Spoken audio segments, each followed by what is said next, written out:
Welcome to Faith and Science. I'm Dr. John Ashton. One of the things that really frustrates me today is this belief and practice in education that the Bible needs to be kept out of the classroom, and particularly in science studies. You know, there's no room for the biblical account in science in particular. And this is really, really strange because few people, I think, realise that science has its roots in Christianity.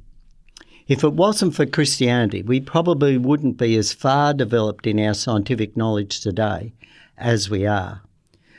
It's interesting, for example, that even historians of science recognise that science first flourished under a Christian worldview, where it was still born in other cultures such as ancient Greece, China and Arabia and India.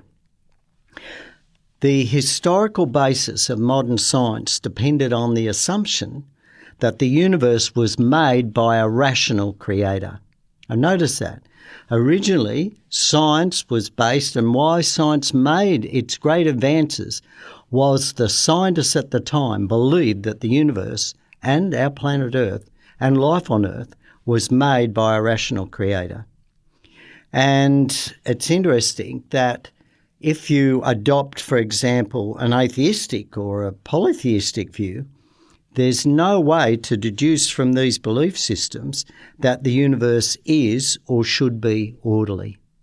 But the Christian worldview said that, again, science that was a rational creator that made the universe, that there would be laws, that things wouldn't, change. There would be laws and ways that we could study nature. And that's very important. The other thing too was that man, according to Genesis, man was given dominion over the earth, for example. And so that gave us permission to investigate creation. It's interesting that a sociologist and author, Rodney Stark, wrote recently that science was not the work of Western secularists or even deists. It was entirely the work of devout believers that they believed in an active, conscious creator God. And he also notes, or we can comment furthermore, that science requires that we can think rationally and that the results should be reported honestly. And again, these are teachings found in the Bible. But again, these teachings to the need to be honest, for example, doesn't follow from evolution. So I think another error that often pops up in the teaching of science, particularly teaching in education, and that is that in the Middle Ages, which are often referred to as the Dark Ages, that this was a really dark time for science. But when we actually look at the evidence, when we actually look at the historical writings that were produced during that time, about 500 to 1500 AD, it's interesting that this was a great period of advancement, particularly in the area of science. And it's interesting, many of the philosophers, of course, they were in the church. And it's interesting that during that period, we saw the development of water and wind power. We saw the development of glasses, spectacles. We saw magnificent architecture. We saw the development of the blast furnace and, of course, the horse stirrup. And so we can see that these particular times when the church certainly had a huge influence were times of great advances in actual fact. An enormous advance, for example, in physical understanding was the 14th century logician John Burdion's development of the concept of impetus, which is essentially the same as the modern concept of momentum. Because previously Aristotle's followers argued that a moving object required force to keep it moving. But it's interesting that Buridan proposed that, for example, after leaving the arm of a thrower, the projectile would be moved by an impetus given to it by the thrower and would continue to be moved as long as the impetus remained stronger than the resistance. and would be of infinite duration were it not diminished and corrupted by a contrary force resisting it by something inclined to the contrary motion. And of course that was a forerunner of Isaac Newton's first law of motion. And of course when we think about scientists like Isaac Newton, they were very devout students of the Bible. Isaac Newton, and of course James Clerk Maxwell, that discovered the kinetic theory of gases, that light was a combination of electric and magnetic fields and so forth, developed field theory. He was also a very devout Christian and very, very strong anti-evolutionist as well. It's interesting, of course, sometimes we come down very heavy on the church. We think about a lot of the persecution things that occurred in terms of area of faith.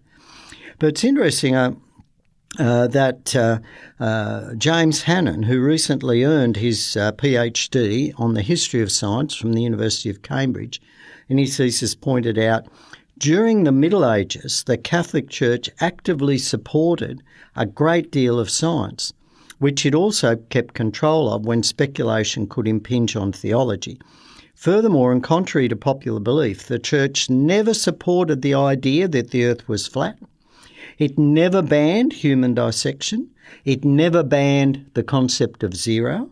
And it certainly never burnt anyone at the stake for scientific ideas. So it's very important to actually remember this and to look at what the historical facts are. What are the records of history?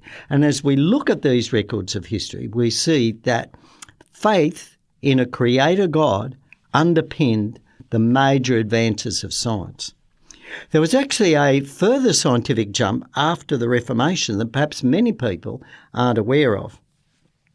In Europe, in the Middle Ages, it had a Judeo-Christian view, but it took the Reformation of Martin Luther to recover, in actual fact, the specific biblical authority. In other words, re-emphasise the fact that the Bible was inspired by God and therefore could be trusted. And therefore they began looking at a historical, grammatical understanding of the Bible. And they began real detailed study of the Scriptures again. Now this actually turned out to have a huge positive impact on the development of modern science. And of course this is so counter to the common misunderstanding of that, religion hinders science. But in actual fact, no, the Reformation promoted science. And this is well documented by Peter Harrison, for example, who was a professor of history and philosophy at Bond University, Australia, and at one time had been the Andreas Idrios Professor of Science and Religion at the University of Oxford. And he writes, "It is commonly supposed that when in the early modern period individuals began to look at the world in a different way, they could no longer believe what they read in the Bible." And in this book, and talking about a book that he'd written, I shall suggest that the reverse is the case, that when the 16th century people began to read the Bible in a different way, they found themselves forced to jettison the traditional conceptions of the world. And he goes on to explain, strange as it may seem, the Bible played a positive role in the development of science. Had it not been for the rise of the literal interpretation of the Bible and the subsequent appropriation of biblical narratives by modern scientists, modern science may not have risen at all. The Bible, in summarising, the Bible and its literal interpretation have played a vital role in the development of Western science. And yet we want to remove the Bible from our education system. This is crazy. We have this evidence that the Bible played a fundamental and crucial role, and it was not just the Bible itself, it was studying the Bible that played a very, very important role in the development of science. Another one, Stephen Snoblin, who was Assistant Professor of History and Science and Technology at the University of King's College at Halifax in Canada, he writes in a similar vein. And he says, as strange as may sound, science will forever be in the debt of millenarians, they're people that believe in the 1,000-year periods that are mentioned in the Bible, and the biblical literalists. And There's also perhaps a final paradox to look at. Recent work on early modern science has demonstrated a direct and positive relationship between the resurgence of the Hebraic literal exegesis of the Bible in the Protestant Reformation and the rise of empirical method in modern science. He goes on to say, I'm not referring to wooden literalism, but the sophisticated literal historical hermeneutics that Martin Luther and others, including Newton, championed. So this is very important. That is Professor Schnobelin explaining that. He goes on to explain the reason why. And this way he says, scientists started to study nature in the same way that they studied the Bible. Just as they studied what the Bible really said, rather than the imposed outside philosophies and traditions upon it, they likewise studied how nature really did work. And this is actually quite fascinating. This is a very, very important aspect of the origin of science. And so when we look at the role that the Bible has played, and when we look at many of the great scientists in the past, in actual fact, they were very devout Christians. They believed in the Bible. So, again, I wonder, why do we want to limit our young people's exposure to the Bible? It is so, so sad that this is the case. Again, when we even look at the modern origins of sociology, when we look at Berdekin's, for example, David Berdekin, the French sociologist that developed sociology, he essentially argued that religion was something that evolved, that people, sort of were dancing and then rain came, so they believed in a rain god. So essentially, it wasn't so much belief in a god, but it was, a belief in an effect, and they made a god up to cause it.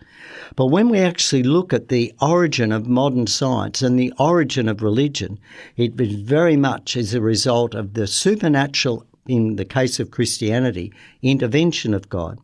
It's interesting, for example, when we think about it, that it was the Christian development and belief in a loving Creator God that motivated Christians to end slavery. It wasn't ended by, the meditations of Zen Buddhism and these sort of things. It was ended by people that believed that the Creator God was also a loving God and that God created man in his own image, and hence the importance of the human being as such. And so Christianity has played an important role, and there are many other aspects that we look in apart from science in terms of government, our laws, and the legal system that underpins our Western democracies are all based on the Christian worldview. You've been listening to Faith and Science. And remember, if you want to re-listen to these programs, you can Google 3abnaustralia.org.au and click on the radio button and the listen button. And again, if there's something in these programs that you feel has really, really opened your eyes to some new information, please share it with your friends, the link with your friends as well. I'm Dr. John Ashton. Have a great day.